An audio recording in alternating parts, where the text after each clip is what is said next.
And welcome back to the Tuned In podcast. Go. We're back, boys. Back and just as good as we've ever been. Yes, sir. How are you doing? Doing great. Good. I went to 2 jazz games this week and a hockey game. So, man. Honestly, I think I scheduled too much fun. Yeah. On top of your accounting program, that's probably a lot. Top of school, Going to the Delta Center 3 times. Yeah. Taking the train. That was a lot this week, but it was a lot of fun. Yeah. All that is fun. It's always a good week when you get to watch jazz basketball, even if we're losing. Yeah. Even if we're losing, so. Yeah, and I know there's some great games this week. And then I guess at the end of the episode, when we get to the hockey, I have some insider information. Oh, let's go. From voting for the name at the game. I got some insider scoops if you stay tuned for that. Yeah, we have an exciting episode planned for today. Of course, we'll update you on our tracker as usual. Talk about this last week's games. We had 4 this week. Andrew's going to pick our player of the week. And then we'll talk about our 4 upcoming games for the week. And then we actually have some jazz news this week. It's kind of getting... trade deadline's coming up. We got some things going on. We're going to talk about that. We're going to talk about the Salt Lake Stars and their new star that they have down there. And then, of course, we'll update you on the All-Star rosters. They've been revealed. We'll talk a little bit about All-Star Weekend. And we'll update you on our fantasy teams before we talk about our local sports. Make sure to follow us on all the podcast platforms. You can find us pretty much anywhere. Apple, Spotify, YouTube, wherever you find it. Yes, sir. And yeah, make sure to look at our past episodes as well. We've just done our predictions for All-Star Weekend. And actually this week we should have 2 episodes coming out. So when you're listening to this one, go ahead and listen to the last one as well, with the previous weeks of games and how the Jazz have been doing. And this is episode 60 of Tuned In Jazz.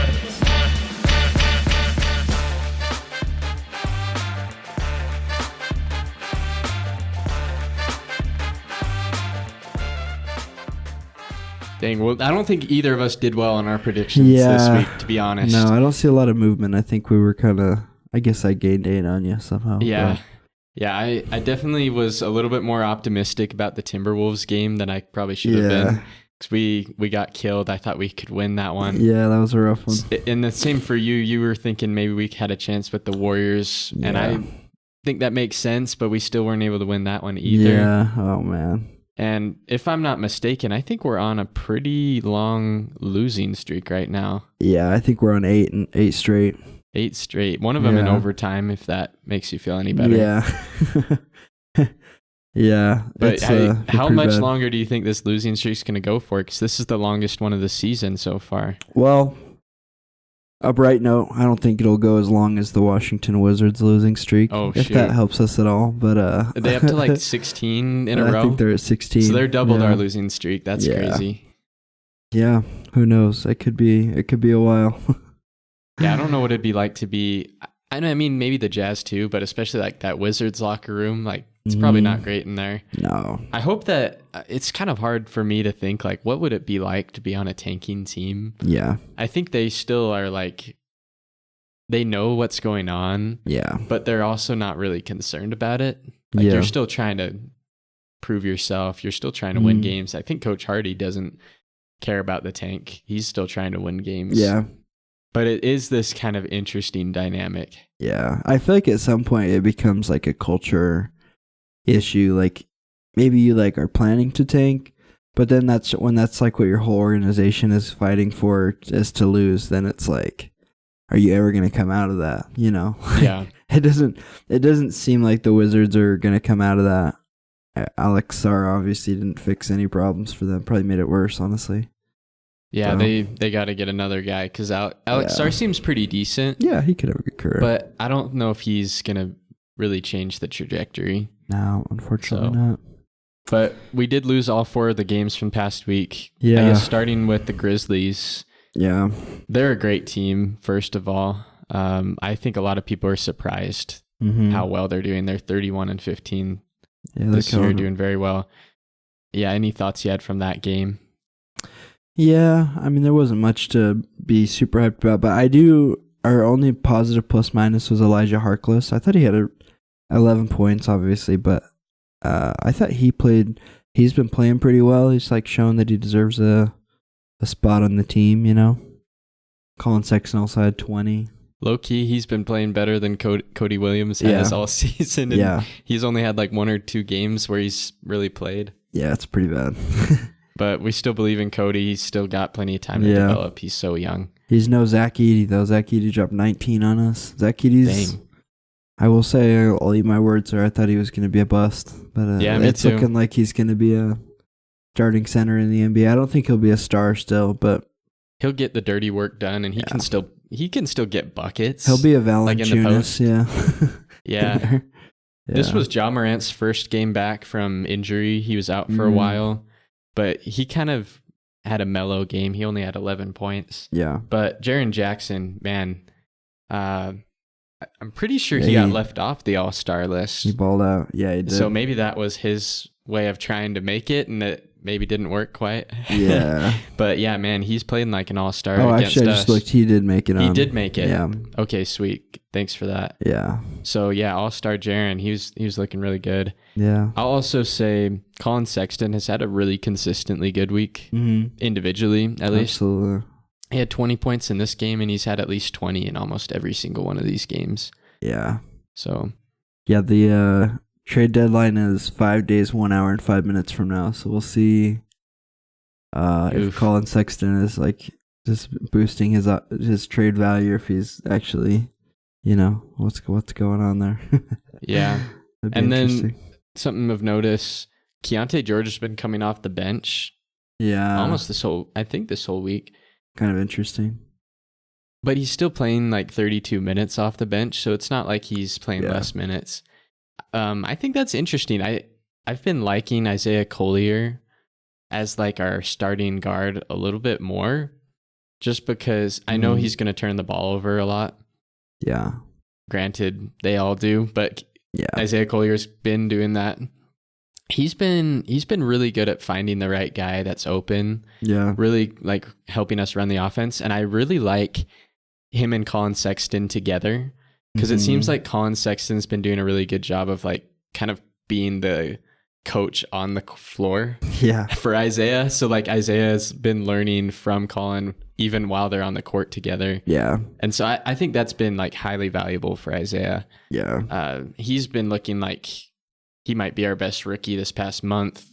Oh, absolutely. I think he passed Kyle this month, but I don't know. I kind of like him in the starting lineup. Is long story short, what I'm trying to he's almost consistently becoming like a double double guy. He had 8 assists, 9 assists, 7 assists, and that's all 4 more games this week. And that's pretty impressive. Almost 10 points in all those games, or some over. Yeah, so he's just been playing really nice. And then we went over, I was at the Milwaukee Bucks game. Oh, that's right. Your boys over there. Yeah, we couldn't stop Giannis or Dame. They're insane. The crazy thing, Giannis just makes layups all game, and nobody can stop him. Yeah.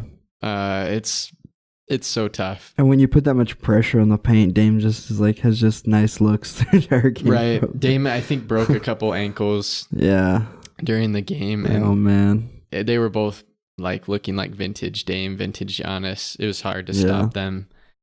And then on our side, again, Colin Sexton had a pretty solid game. Lauri Markkanen has been struggling this week. Yeah, he has. He's been like shooting pretty inefficiently. Yeah, it's a tough matchup. He still made a couple of shots, but he hasn't been as efficient. I wouldn't say there's a whole lot to say from that game. No. There was at least one stretch, because we were kind of struggling, where Bryce Sensabaugh was kind of carrying the team. Yeah. He just was hitting shot after shot after shot. I wish he played more than 15 minutes, because I think we would have done better with him playing more. But and then Jordan Clarkson at one point in the game hit like 3 threes in a row. That was probably those were probably the 2 highlights, other than us getting cooked by Giannis and Dame. Yeah. I saw a little side note, I guess I saw Dame did a workout at Weber State the other day. I don't know if you saw that. Yeah, I think it would have been right that same day, probably. The same week, when they traveled here. Yeah, he, I don't know, it's just interesting with, obviously he's got a connection here, but it's kind of cool. Yeah, there was some Weber State like the Weber State ROTC did like the national anthem. Oh, really? Like holding the flags and stuff. That's sick. I think they had like a box at the top I saw that were like Weber State alumni. Oh, really? So That's like hype. it seemed like a lot of Weber State people like wanted to come see Dame. Yeah. They love him there. That's probably their most famous alumni, honestly. I bet. And then Tuesday we hit the road, lost to the Warriors. This one was probably This is the one you thought we might have won. Yeah, and it was our closest game of the week, to be fair. Right. Still lost by 9, unfortunately. Colin Sexton though, 30 points. And very efficiently as well. Yeah. And I noted, obviously I mentioned earlier, Isaiah Collier was 12 and 9 points and assists. Solid games for both those guys, I thought. It was interesting. We were pretty banged up this game. Yeah. Micah Potter and Drew Eubanks in the starting lineup's definitely something we don't see very often. Yeah, no. And interestingly, Johnny Juzang didn't even dress for this game. Yeah. I wonder what's going on there. But yeah, we're missing Walker Kessler. We're missing John Collins. We're missing a lot of guys. I feel like if we had them this game, we might have pulled it out, but we're a little bit banged up. Yeah, honestly, kind of a rough one. Yeah, Steph Curry didn't even play. It was like Dennis Schroeder cooking us. Yeah, Moses Moody had a good game. Yeah. So it's kind of a rough one, but we expect that, I suppose. I guess we're happy about it, maybe? Question mark? Yeah, I definitely think also like that being a back-to-back for us was kind of low by the NBA. and on a road trip. Yeah, I think we kind of were struggling with tiredness and injuries and stuff for that one. Honestly. And then we were still obviously pretty tired against the Minnesota Timberwolves. Lost 113-138.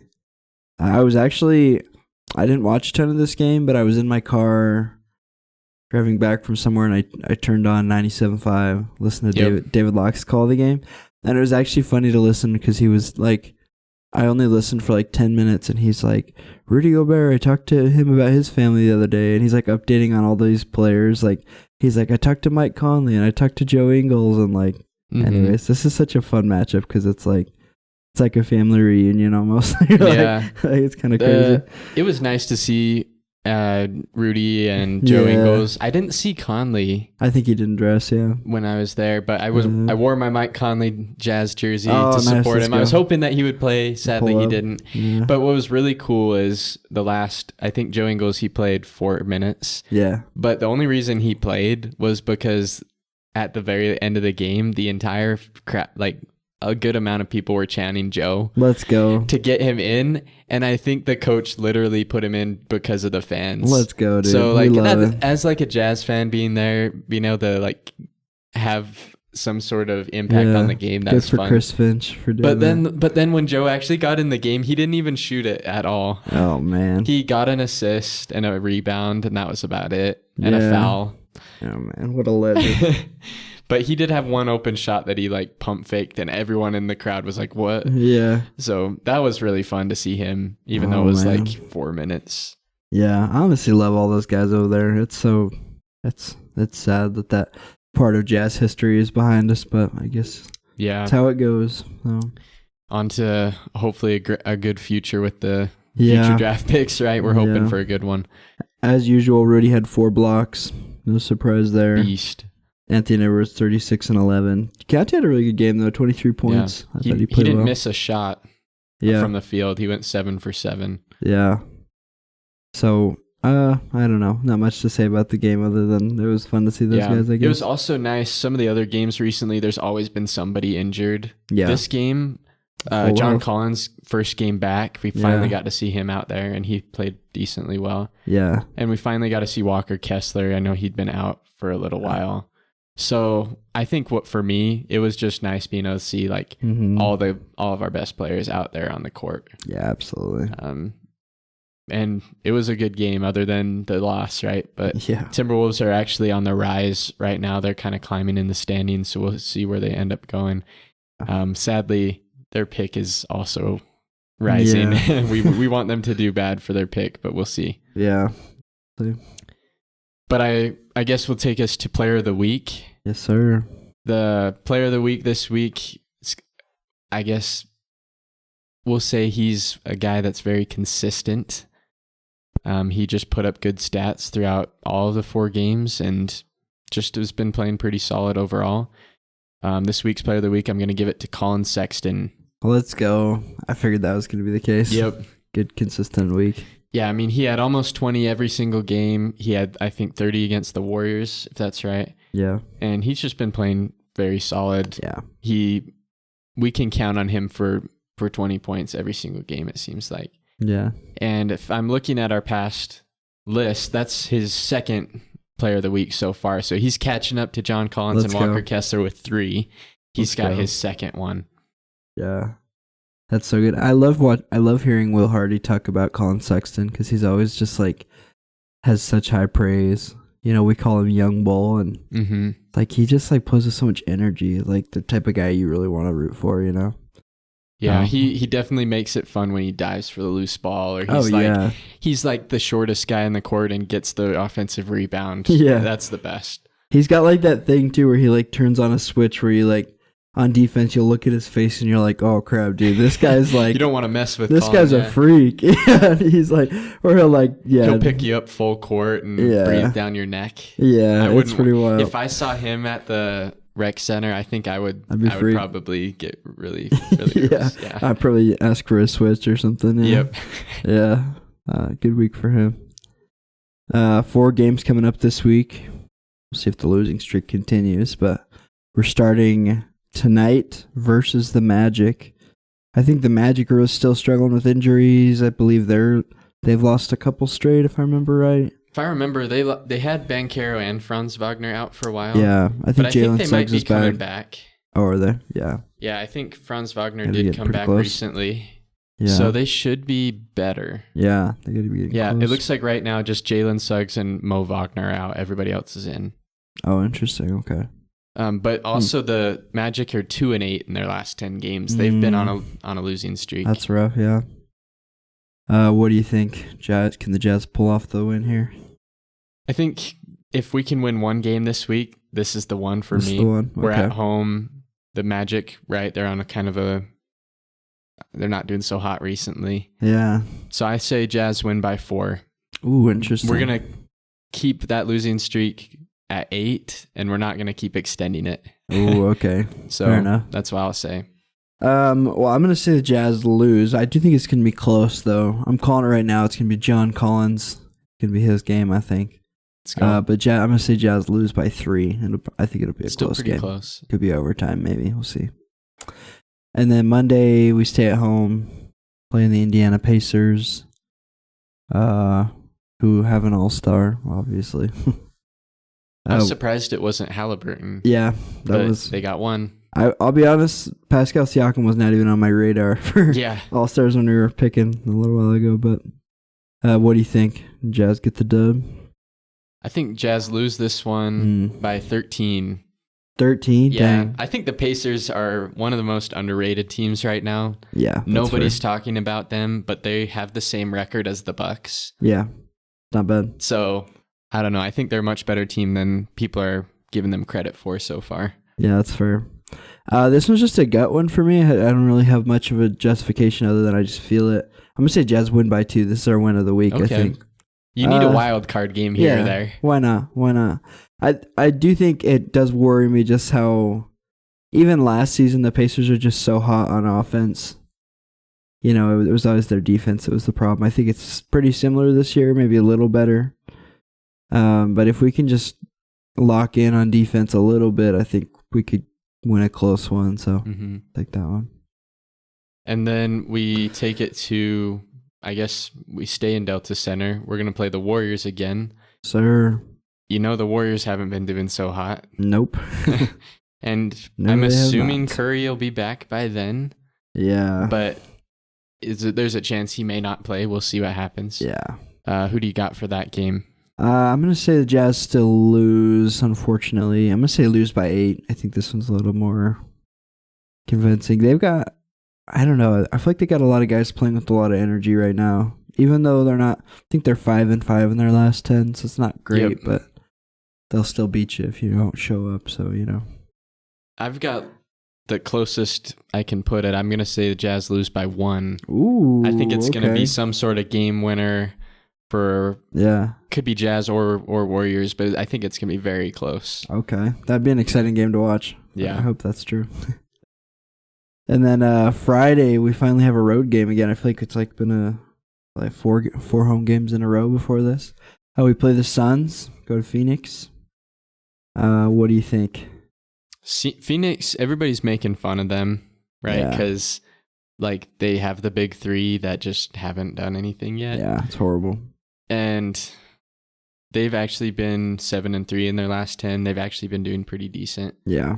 So for that reason, I think I'll give them the win. I think the Suns at their own arena will give them the advantage as well. So I'm saying Suns by 15. Yeah, I could see it. I think, let me see, is that before the trade deadline? You're thinking Jimmy might be in that game? Well, I'm just wondering. Maybe. I think that would throw a big wrench, and I'm just remembering that. I do think that they'll win. I said Jazz lose by 10, unfortunately. I think it's going to be a bigger loss. But I think that might be after the deadline, or that maybe that's the day of the deadline. Well, let's see. If we go to the schedule, that's on February 7th. And then we're 5 days and 10 hours away. That's like right near the deadline. So that could be trade deadline's the day before. So it'll be the day after. Interesting. So that could make things interesting. It could make things different. Yeah. Whether it's Jimmy or somebody else. Obviously they traded for those picks as like trade equity. As trade capital, yeah. So like even if it's not Jimmy, I would be surprised if they come away without some kind of trade. Mm-hmm. But I don't know. Maybe Brandon Ingram or whoever else is on the market. Yeah, I could see it. Cool. Well, it sounds like it's going to be a rough week for the Jazz, but we're doing this. We have to remember this is for the future of the Jazz. We got to get Cooper Flag. So yeah, Cooper Flag's our savior. Yep. Yeah. Those honestly, I know. I guess we're gonna get into our tankathon update. Yeah. Talking with some buddies just this week in my school classes, and we were just talking about like I know some Jazz fans that are frustrated about the fact that we had such a good team that we just traded away. Yeah. And I know it's been, what is this? This is like the third year of being bad. Yeah. To the Jazz fans that might be a little sad that we're doing bad, what do you tell them? Or like, what's like your outlook on the future right now? Or like, what's your explanation for the trades? Well, I mean, I guess the one bright spot that I can think of, we have Danny Ainge running our team, and the team that Danny Ainge built just won an NBA Finals. Like, that Celtics team was Danny Ainge. Like, he built that team. I mean, you could argue, like, obviously, like, the Drew Holidays and the Porzingises were obviously pieces added later. But Danny Ainge knows how to build It probably sounded crazy back in the day when the Celtics traded Kevin Garnett and Paul Pierce for a bunch of picks to Brooklyn that ended up turning into Jaylen Brown and Jason Tatum. Yep. But, I mean, I don't know. Sometimes it's what you have to go through. I still, looking back, just don't know if I believe that we would have gotten any further with Gobert and Mitchell. I think we kind of hit our peak with them. Exactly. So I know it was fun to watch those guys, and as fans, you want to be able to like go to games and root for your favorite guys, but we want a championship here. We got to hang a banner here. So I think it's hard for some like normal Jazz fans to see like this is going to be better in the long run for us than being medium or being just average. Yeah. And so hopefully, even though we're losing all these games, you can still enjoy them. Absolutely. Right? You can enjoy like watching new players because we're going to get new players like almost every year. Yeah, right? Absolutely. And then eventually, the hope is these players will blossom, right? We'll get a Jason Tatum or we'll get somebody that can like give us a real solid chance at a championship rather than just being like in the middle. Yeah. And like, I just want to point out, like we've talked about some of the rookies so far in this draft. I would argue that the top 3 guys in this draft probably would have all gone number 1 last year. Yeah, 100%. And I don't think people even argue that. No. And so like, if we can just be top 3, which right now, we have a 52% chance of being in the top 4, I think. Yeah. That's great. Mm-hmm. It's the highest chance we can get. Then there's a very good chance we get one of those guys that would have been a number 1 pick last year. Yeah. Between Cooper Flag, Dylan Harper, Ace Bailey. Yeah. They're all great, right? And so I think those are the type of players that could change the trajectory of the Jazz instead of just keeping us in the middle. Yeah. And I also just don't think that the Jazz are that far. I know it seems like we are because we only have 10 wins this year, but I feel like that's very strategic, the 10 wins we have. Mm-hmm. But like you think about it, we have Larry Markkinen. I've been skeptical of Larry Markkinen being a max player, but you can't deny the guy has skill. Walker Kessler, I think, could be a defensive player of the year at some point. It could be next season. Yeah, I mean, arguably, if Wemby wasn't in the league, he could be up there this year. Yeah. And then you got Isaiah Collier and Keontae balling out. You got guys like Flip coming in. Honestly, you add a big piece like a Cooper Flagg to that team, and I don't think it's unreasonable to say like even next season we're in the play-in, like just barely in the play-in. You know, like if we start locking in with a guy like Cooper Flagg or Ace Bailey or Dylan Harper or whatever. Yeah, because I think you're right. Like, I don't think we have the central piece for the team, but we've got a lot of supporting pieces that if we get a central piece, the team will be very good. Yeah, like we've got our hard hat center in Kessler. We've got a bunch of guys that can put up buckets, like Clarkson, Sexton, Keontae. Yep. We've got some like good defenders. Mm-hmm. Hopefully Hendricks, when he comes back, he'll be that one of those guys. Like we have some of those like supporting pieces that once we do like throw in a central piece or get somebody in free agency, whatever. Yeah. Probably in the draft, I think we'll be looking pretty good pretty fast. Yeah. And you got picks to go big game hunting again. We can open that door again and get our last piece. But man, I don't think there's any chance we catch Washington. No They've chance. been but they lost 16 in a row. Yeah. Do you think they might be the worst team of all time? You can make an argument, especially with how bad it went last season for them too. They were almost worse than the Pistons last year. Right.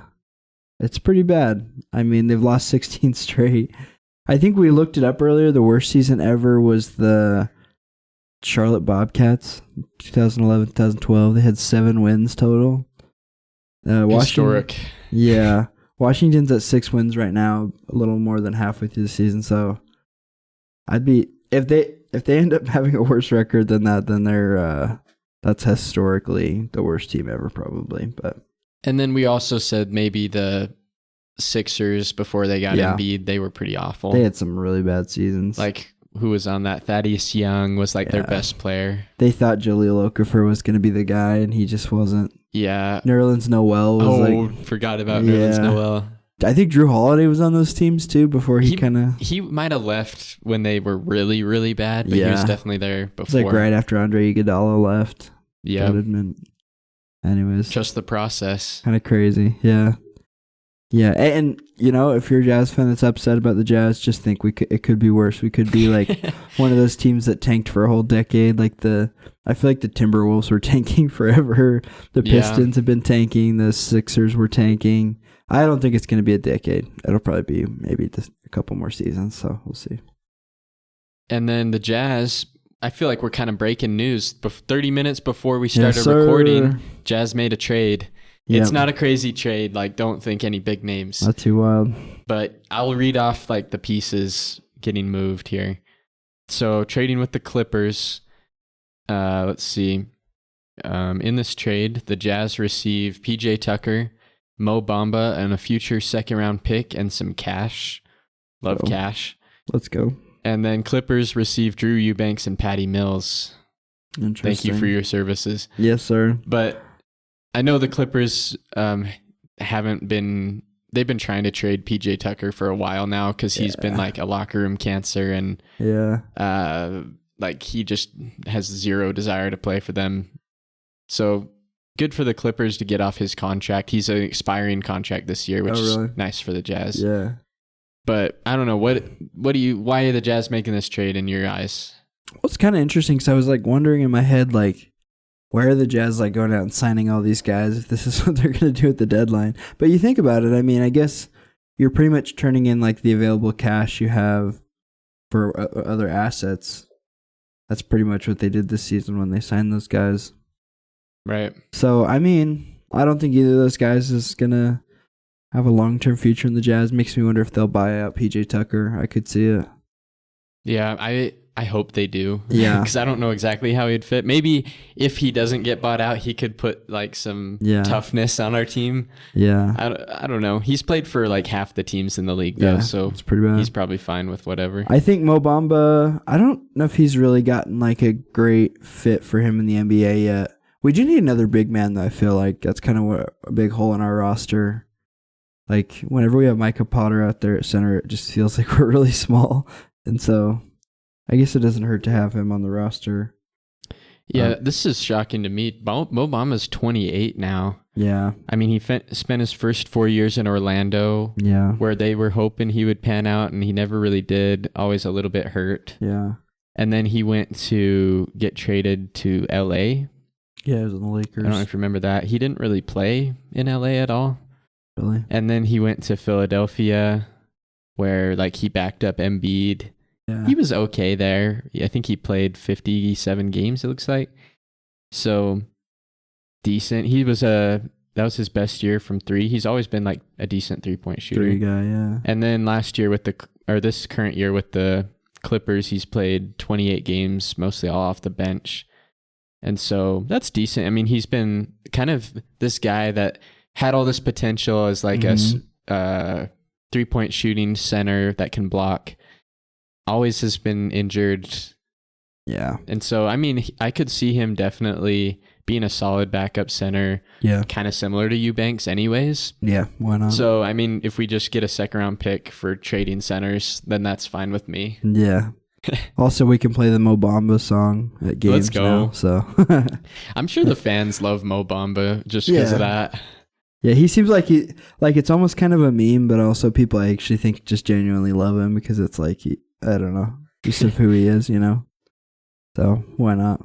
Yeah. So I don't know. I don't know if the Jazz really won or lost. They turned pretty much some available cap space this offseason into some assets. Maybe the second round pick will be used in a trade later or something, or who knows. And if anything, I think the Clippers win because they lose PJ Tucker. They needed to get rid of him. Absolutely. And the Jazz win because they got some cash and assets for almost nothing. Yeah, why really. not? So kind of a win-win for both teams, I'd say. Yeah, absolutely. The Salt Lake Stars have their new... I think we're going to have to build an Isaiah Thomas statue out in front of the Maverick Center. That would be hilarious. That would be pretty funny. But I think... So this is his... He was here last year, right? I want to say. Yeah. For like a week, and then he got signed by the Suns or something. If I remember right. But Isaiah Thomas is back with the Salt Lake Stars. He's not given up on his dream of getting back to the NBA, but he scored 40 in his first game, 37 in his second. I think he took like 28 shots his first game and 27 his second game. And so, I don't know.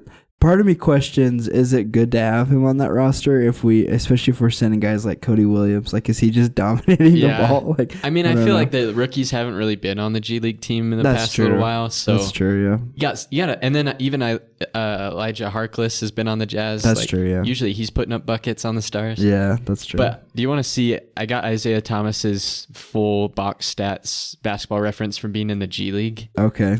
He actually only played 4 games last year for the Stars before he got signed. Yeah. Do you want to guess his stat line, like points, rebounds, assists per game? His average? For 4 games. On the last year? Last year. I could see him averaging like 34. 32 and a half. Oh, let's go. It's close. Let's go. You're right on. Probably not a lot of assists. Maybe 2 assists. 5 assists. Oh, 5. Okay. 3 rebounds. Okay. Dang. Pretty solid. Sheesh. And then he's in 2 games, he's averaging 35 points, 6 assists, 3 rebounds. Very similar to last year. Dang. So, I mean, do you think he's going to get picked up by a team? I'd be well, I could see it. Honestly, it's... The Wizards could use anybody, honestly so like maybe hurt. They do. I could see the Lakers. I don't know. This seems like a Lakers type pickup, but it's always fascinating to me how when the NBA moves on from somebody... You're pretty it's like the whole like DeMarcus Cousins, how he had a super max deal when he was in New Orleans, and all of a sudden like the very next season he's signing a minimum contract with the Warriors. Yeah. And like it's just crazy how fast opportunities go in the NBA. Oh, Yeah, I definitely think he deserves a spot just because like he's comes from not playing basketball at all, immediately scores 40 in the G League. Yeah. I think he could easily, even if he plays like 10 to 12 minutes a game for a team, I think he definitely deserves a spot or at least a chance because he's shown like he's still that guy. He can still put up points when you need somebody to put up points anyway. Absolutely. I think that's my biggest question mark is like, can he be a valuable player to a team if he's not taking 25 shots? You know what I mean? Fair. Like, but I mean, there's some teams right now that could afford to give him 25 shots a game, like the Wizards. Does he remind you at all, like, because when we had, what was his name? The guy from the Grizzlies that was on our team last year, he would put up like 40. Oh, yeah. You're talking about Kenny Lofton. Kenny Lofton. Yeah, sorry, he escaped my mind. Yeah. Same thing with Kenny Lofton. Like, a little bit. He's a great player in the G League, but then when he comes to the NBA, he needs the ball in his hands all the time. Yeah. So it's kind of hard for him to find a spot to succeed. So same with Isaiah. Yeah. But I mean, if the 10 minutes that he's in the game, he is the offense. That's true. It might go well. That's what Clarkson's been for us at times, right? I guess. Even if it's just those 10 minutes, he's the guy. It might work. Could see it, yeah. So that's kind of fun having him. I guess if he's here for a while, we might eventually have to find our way down to West Valley to go to a game. Our All-Stars were revealed. I think we were pretty close on our starter picks, but I feel like we were a little off on our... Yeah, some of the injuries I was not aware of too. Yeah.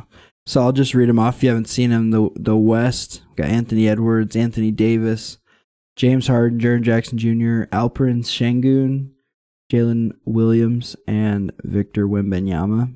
And then in the East, of course, you got Jaylen Brown, Pascal Siakam, Darius Garland, Cade Cunningham, Evan Mobley, Damian Lillard, and Tyler Hero. So, and then we got Kenny Atkinson and Mike Daignault as the coaches. What are any surprises here? What's your biggest, do you think, snub surprise here? Well, I'm just looking at, I think maybe 1 or 2 episodes ago, it might be the last episode. Go listen to episode 59. Yeah. We did our predictions for this. And let's see, episode 58 rather. We did our All-Star predictions. I definitely had Wemby. I think we all agree on that. Pretty sure we had that. I think we had J-Dub. Yeah. I'm pretty sure you did. We both had... Anthony Edwards. Anthony Edwards. Yeah. I personally had Sabonis instead of Şengün. Yeah. I think there's a good argument that Sabonis has been putting up more stats, but it seems like there's a kind of a common theme in a lot of these reserves is if you're on the better team, you probably got in. Yeah. So Sabonis is not on a better team than Alperen Şengün, so he didn't get in. But I don't know. Did you have any of those guys different, or what were you thinking? Well, I think my biggest surprise is Luka. I know he's been injured, but it kind of seems like the All-Star game also favors guys that are perennial All-Stars, like Luka. Yeah, I mean, James Harden making it was kind of a big surprise to me. I thought maybe Booker over him. I know he might be hurt. De'Aaron Fox could have gone in too. Kyrie Irving over James Harden. I know a lot of people are saying that.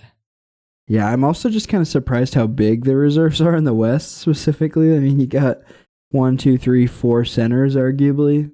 Right. So that's kind of interesting. I don't know. There was a lot of guys you could have argued for, especially in the West. The East, I'm honestly actually so shocked that LaMelo didn't get a spot. That's insane. He led the fan votes. Yeah. I also think he's averaging like 28 points a game, like 7 or 8 he's not very efficient. Yeah, that's fair. And also, same thing with Trae Young. I thought he was going to make it for sure. Case, yeah. His team's decent. Yeah. But Tyler Hero's been balling. I'm happy for him. They have a lot of first-time All-Stars. I'm pretty sure Cade, it's his first. Evan Mobley, Tyler Hero, it's all their first. Yeah. Garland's had one, I think, and Siakam's had one, maybe. So, yeah, are you surprised the Cavs, they ended up getting 3 All-Stars, Garland and Mobley and Donovan? Yeah. I mean, they started so hot, so it's hard to make a case against it, honestly. And they have the best record in the league, right? Yeah. Yeah, so it doesn't surprise me too much. And their coach, if you count that too, they got 4, I guess. That's true. Yeah, pretty But interesting. overall, I think there was a couple surprises, but I'm honestly kind of okay with it because I like to see some of these guys make it the first time. Yeah. And I think it is good to reward winning. Yeah. I will say I was a little sad Sabonis didn't make it. I think that was my guy where I was like, Yeah. he didn't make it last year and he literally made all NBA. Mm-hmm. And this year he's been having arguably a better year, still doesn't make it. Yeah. So that was kind of tough for me. But other than that, I think it's a pretty solid. They definitely reward the winning teams and the top teams in the league. Yeah. Yeah, Isaiah Collier might have made it in if we were better. I'm just kidding. Speaking of that, though, the Rising Stars rosters came out. Yeah. Only one Jazz guy, Keontae George, going to play for the sophomore team. Hey, he might win it all. The tournament, right? It's true, yeah. He has a chance. Whoever wins that game plays in the little All-Star tournament, so who knows? We'll see what happens. Yeah, I mean, any other big names make it in the Rising Stars or anything interesting? I believe, let me see if I can find it here. Rising Stars. Yes, you got, let's see, rookies. You got Bub Carrington, Stephon Castle, Zach Edey, Dalton Connect, of course. Jared McCain made it, but I think it's just a formality. I think they're going to switch him out. Sar. Macy, Risha Shea. Grady Dick. Scoot Henderson. I'm genuinely surprised no Isaiah Collier. He's better than a lot of these guys. Brandon Miller, Kaysen Wallace, Amen Thompson. Technically, Victor Wembanyama played, or he got in technically, but I think they're gonna replace him too. Kind of interesting. Amen Thompson might be like arguably the highlight guy in this. Yeah. He's been playing really well this year, even though his stats aren't crazy. He's like. He's gonna change the trajectory of a game just by his hustle and defense and all that. I think one of the biggest snubs though, so they have 7 guys that made it in from the G League. No Oscar Tshiebwe. That's true. If we're going by G League, you can't really get better than 20 a game. Holy crap, dude. Dang, Reed Shepherd made it as a G League player. Yeah, averaging 3 points a game. In the NBA, yeah. What? Oh, that's his NBA stats, yeah. Anyways. So no, I don't know why Tshiebwe got snubbed, yeah. But I don't know. It should be fun. I'm kind of excited for the format. I think it's going to be kind of interesting. The little 4-team tourney they play. I think Mac McClung's back in the dunk contest, which is good news. I think it was looking a little bleak. So, yeah. Yeah, I want to say when we were playing the Bucks, Andre Jackson Jr. is going to be in the dunk contest. Oh, he is. Yeah, that's right. Matas Buzelis. I don't know who the fourth. That's right. I don't remember who the fourth person is. Maybe it's just 3. Yeah, I think there's 4. I just can't remember, but should be good. And then the 3-point contest. Honestly, the past couple of years, that's been more exciting to me than the dunk. But Caitlin Clark. Yeah, she's not doing it. She's dodging Steph. Yeah. I think she just knows that she'd get cooked. It's what happens. She knows she probably couldn't win. Yeah. My personal opinion about that whole thing is I just don't think that's very good for women's basketball. Like, I know it's like exciting to watch, but it's like Steph is just insane, Right. And like you have to make all these special exceptions, and then we start having the conversation of like, oh, is it really fair? And then you're like, I don't know. So I could see why she'd bow out. Yeah. I think she said she's going to do the WNBA 3-point contest though, so that's pretty cool. And it's in Indianapolis. Oh, that's where right. They play, so it's kind of her thing. Yeah, that's exciting. I think she'll do good, hopefully. Yeah, and then just getting towards the end of the episode, we always love to hear how's your fantasy team doing. Yeah, I think I lost this week. I barely lost last week. But were you playing one of the top guys or one of the bottom guys? I think I lost like 5-4, so it was I'll take a close loss against the top team. Yeah, it looks like you dropped a little bit, but you're only like 9.5 games behind the leader. Yeah. So yours definitely still in. I'm only 6.5 games behind him, so we're close. Yeah, that's a week's worth. You could catch up pretty quick. Yeah. Yeah. The gap after me is pretty big, getting pretty big though. Yeah. I'm at 9.5. This next one is 16 games back. I got some cushion, I think. Pretty good.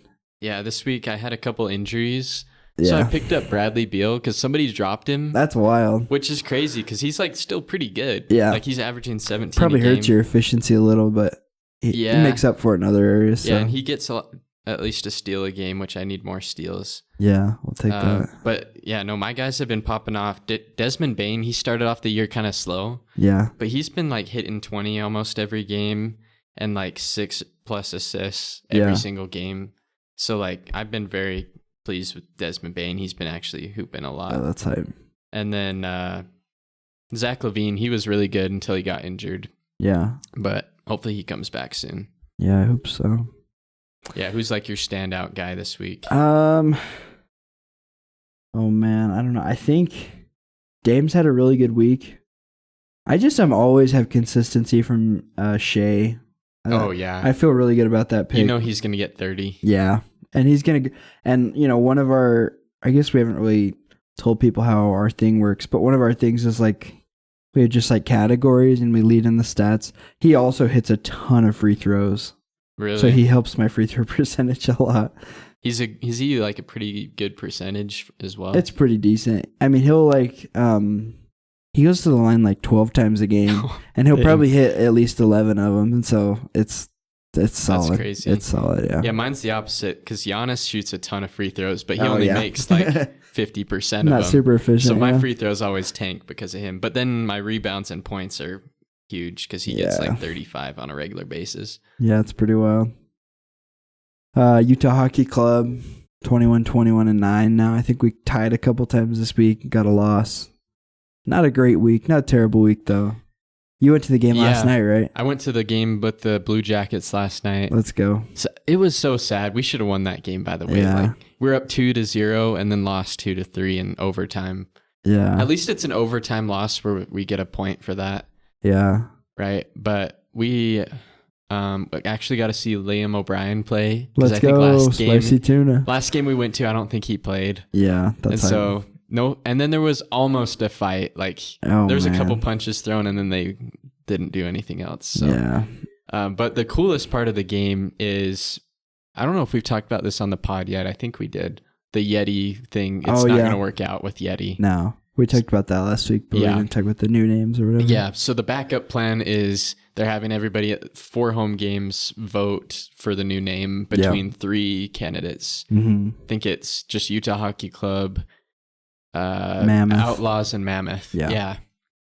So this is how it worked. Get to the game, and they have these like 3-sided walls that are like black curtains, so there's no reflections. Interesting. And you go put your back to this curtain with an iPad, and they make you put your phone aside so that you can't take pictures of this or anything. Super secret stuff. Yeah. And then I fill out this Qualtrics form that shows me what the logos would look like with all 3 names, what the court or ice would look like, and what the jerseys would look like with all 3 names. Interesting. Okay.